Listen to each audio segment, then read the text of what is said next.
हमारा गर्व और गौरव भारतीय सेना के ऊपर लालेदा बाग में एक इंसिडेंट हुआ है।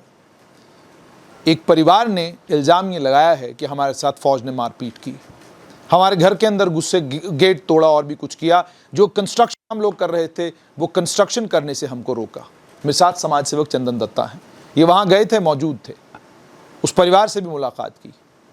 चंदन जी, सबसे पहले मुझे ये बताइए, यकीन आता है? बिल्कुल नहीं।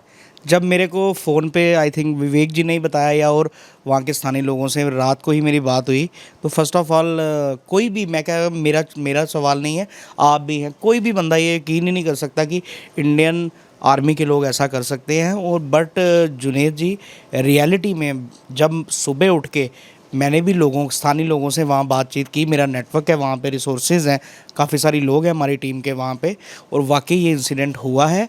जैसे ये नंबर बता रहे हैं 400 से मैं कहता हूँ 100 तक भी नंबर हो, बट वो पूरा का पूरा एरिया कॉर्डन ऑफ किया गया था और इनको डेलिब्रेटली टारगेट किया है। मैं इस एपिसोड में इस फैमिली के साथ मतलब बिगनिंग में ही हूँ। मैं आपको अपना एक्सपीरियंस ये बताता हूँ, इसमें हमें आर्मी जैसे ग्रेट इंस्टीट्यूशन को डिफेम करने की ज़रूरत ही नहीं है, ना ही कोई कर सकता है।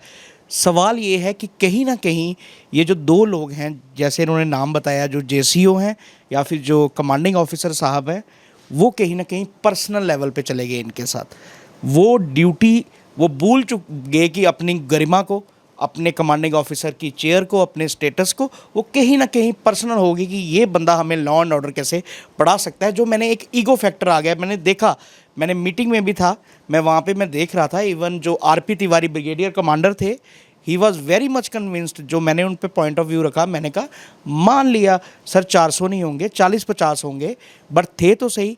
मैंने कहा आप कैसे लॉ एंड ऑर्डर, आप एक within the confined boundary you have your own norms, but outside the there is civil administration. आप मौके वारदात पे तहसीलदार लेके जाते, आप पुलिस लेके गए हो, आपने उनको भी हानि पहुंचाई, आपने उनको भी मारा, हाथ उठाया, वो ज़ख्मी है।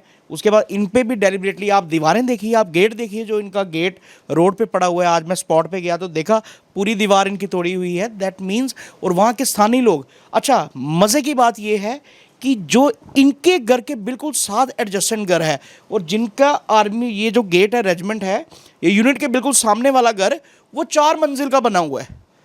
इनको 4 फुट की दीवार नहीं उठाने दे रहे, और वो 4 मंजिल का एक शोरूम बना हुआ है। एम आई राइट? मतलब पूरा शोरूम है। वो कैसे बिल्डिंग, नॉर्म्स मतलब इक्विवेलेंट नहीं है सबके लिए?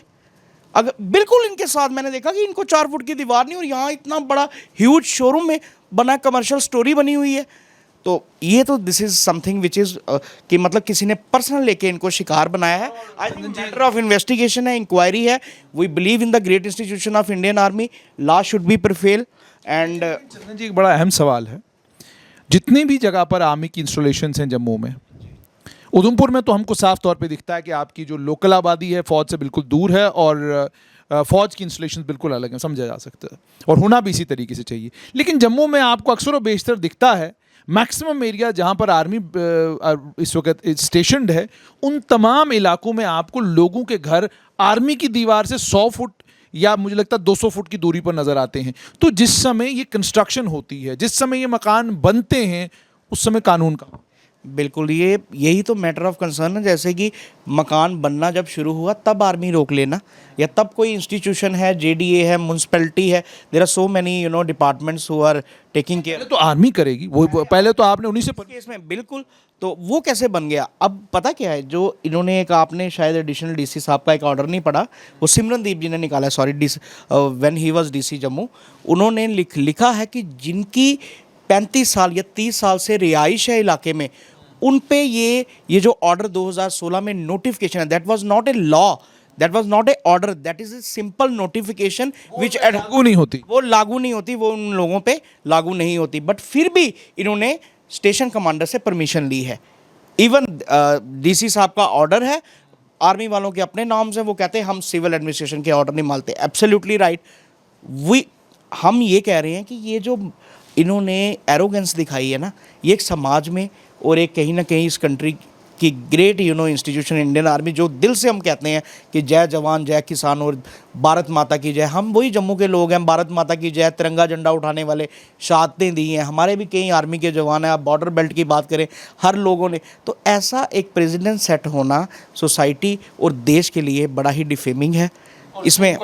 इसमें फेयर इंक्वायरी चाहिए। और मैं कहता हूं कि जो भी है, अगर ये गुनाहगार है इनको सज़ा मिले, अगर वो जेसीओ और वो कमांडिंग ऑफिसर साहब हैं उनको सज़ा मिलनी चाहिए, 101% मिलनी चाहिए। मुद्दा ही यही है, कोई पॉलिटिकल मुद्दा नहीं है।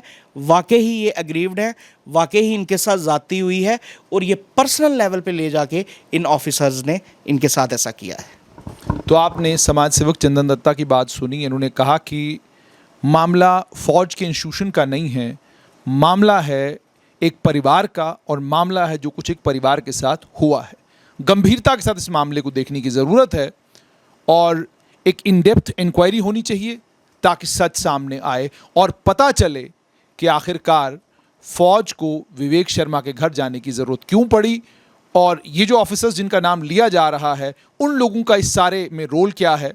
पहले जब एफआईआर लगी थी, एफआईआर विड्रॉ क्यों हुई, परमिशन क्यों मिली, ये सारी चीज़ें ऐसी हैं जिनको खंगालना बहुत ज़्यादा ज़रूरी है ताकि पता चले आखिरकार कहानी क्या है।